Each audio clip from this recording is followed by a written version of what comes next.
Halo Sobat Religi, welcome back to my channel. It's all about religion.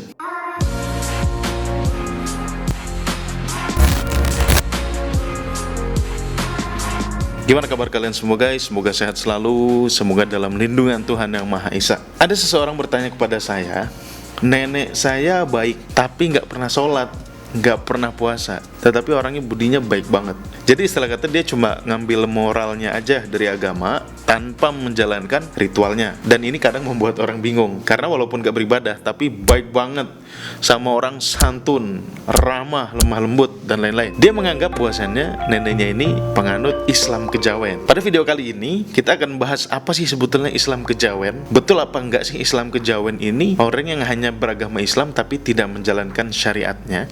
Tapi sebelum lanjut pembahasan, bagi kalian yang baru datang di channel ini dan belum subscribe, subscribe dulu dong. Terima kasih. Tak perlu berlama-lama, let's talk about it.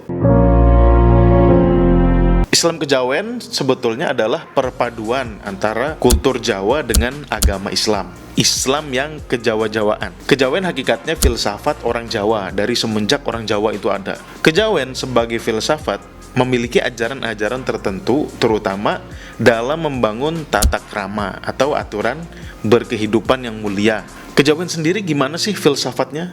Mungkin banyak di antara kalian sering mendengar kejawen, tetapi nggak tahu isi filsafat atau ajarannya gimana. Jadi beda nih, sebetulnya ada filsafat kejawen, ada Islam kejawen. Islam kejawen itu filsafat kejawen yang sudah dipadukan atau didampingkan dengan ajaran agama Islam.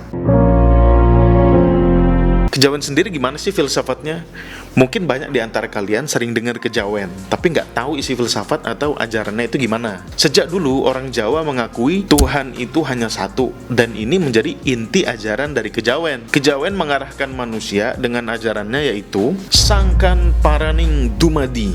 Saya bukan orang Jawa, mudah-mudahan pengucapannya betul. Yang artinya dari mana datang dan kembalinya hamba Tuhan. Jadi pesannya adalah manusia itu datang dari Tuhan dan akan kembali kepada Tuhan juga. Jadi jangan lupa tentang hakikat asal-usul manusia dan kemana dia akan kembali. Dan juga membentuk manusia yang seia dan sekata dengan Tuhannya. Dikenal juga dengan ajaran kemanunggalingan. Inti ajarannya itu manunggaling kaula Gusti, artinya bersatunya hamba dengan Tuhan. Pesannya adalah manusia harus hidup sesuai dengan ajaran Tuhan dan tidak boleh berseberangan dengan Tuhan. Dari kemanunggalingan itu, ajaran kejawen memiliki misi. Jadi ada 4 misinya ajaran kejawen itu. Yang pertama, memayu hayuning pribadi.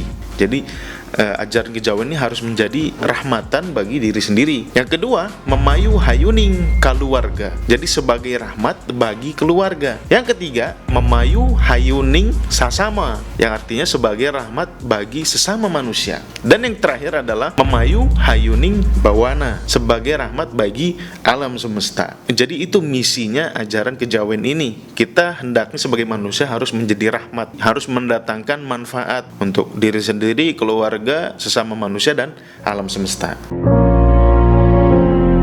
Kaum kejawen, ini yang banyak kalian nggak tahu nih. Kaum kejawen relatif taat dengan agamanya, dengan menjauhi larangan agamanya dan melaksanakan perintahnya. Namun tetap menjaga jati dirinya sebagai orang pribumi. Karena ajaran filsafat kejawen memang mendorong untuk taat terhadap Tuhannya. Jadi ada sinkronisasi antara ajaran kejawen dengan agama Islam. Walaupun mereka masih menjaga tradisi atau kultur orang Jawa, tetapi tidak bertentangan dengan agamanya. Jadi sekarang kalian tahu Islam kejawen itu apa. Penganut kejawen tidak pernah menganggap ajarannya seperti agama-agama pada umumnya, seperti Islam, Kristen, Yahudi, dan lain-lain. Akan tetapi lebih menganggapnya sebagai cara pandang dan nilai-nilai yang dibarengi dengan sejumlah laku. Nah, laku ini apa sih? Laku ini ibadahnya orang kejawen. Laku yang utama dalam ajaran kejawen adalah pasa atau puasa, dan juga tapa, topo atau bertapa.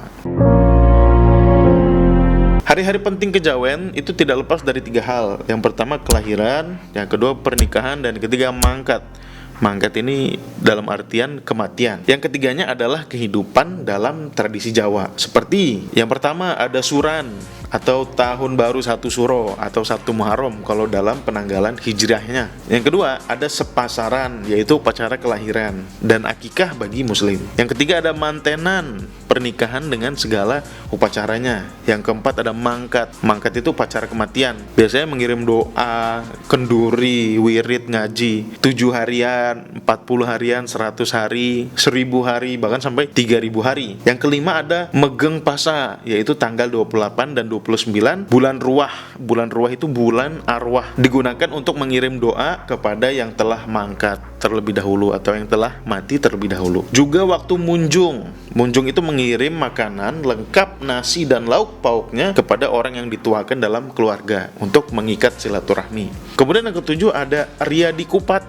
Nah, Riyadi Kupat nih hari raya ketupat, yaitu tanggal 3, 4, dan 5 bulan Syawal.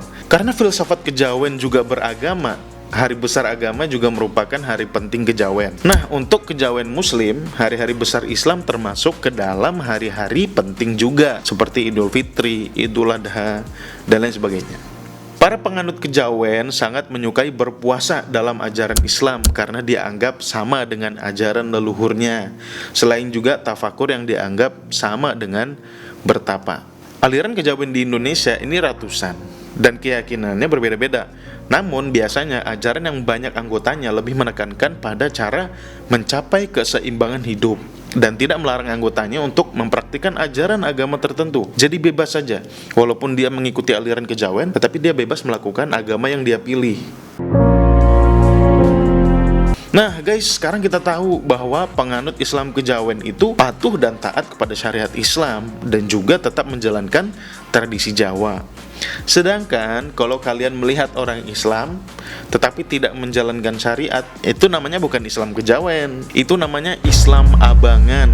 Islam abangan ini dibuat istilahnya pertama kali oleh Clifford Geertz. Ada juga yang mengatakan bahwasannya abangan itu berasal dari bahasa Arab, yaitu abaan, yang artinya yang enggan atau yang meninggalkan. Abangan cenderung mengikuti sistem kepercayaan lokal yang disebut adat daripada mengikuti hukum Islam yang murni. Jadi para ulama dulu memberikan julukan kepada orang yang sudah masuk Islam tetapi tidak menjalankan syariat, gak mau sholat, gak mau puasa, gak mau ibadah. Ulama-ulama terdahulu memanggilnya dengan kaum abaan atau abangan. Upacara pokoknya yaitu cuma selamatan. Tujuan dari selamatan adalah untuk mencari tujuan selamat, dalam arti tidak terganggu oleh kesulitan, gangguan gaib, dan lain sebagainya, sehingga tidak menimbulkan penyakit dan kesusahan yang lain. Jadi gitu guys, ada perbedaan antara Islam kejawen dan Islam abangan. Mungkin yang dimaksud teman saya yang bertanya tadi itu adalah Islam abangan. Jadi dia Islam tetapi nggak menjalankan syariat,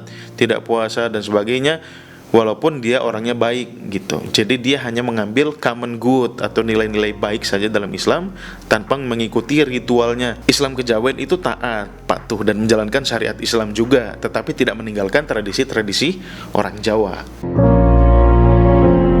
Jadi itu saja video kali ini. Sekarang kita tahu yang mana yang abangan, yang mana yang Islam kejawen. Semoga menambah wawasan kita semua terkait tradisi orang Jawa. Sekian guys, like kalau kamu suka video ini, share ke teman-teman kamu untuk menambah wawasan. Jumpa lagi di video selanjutnya. Bye.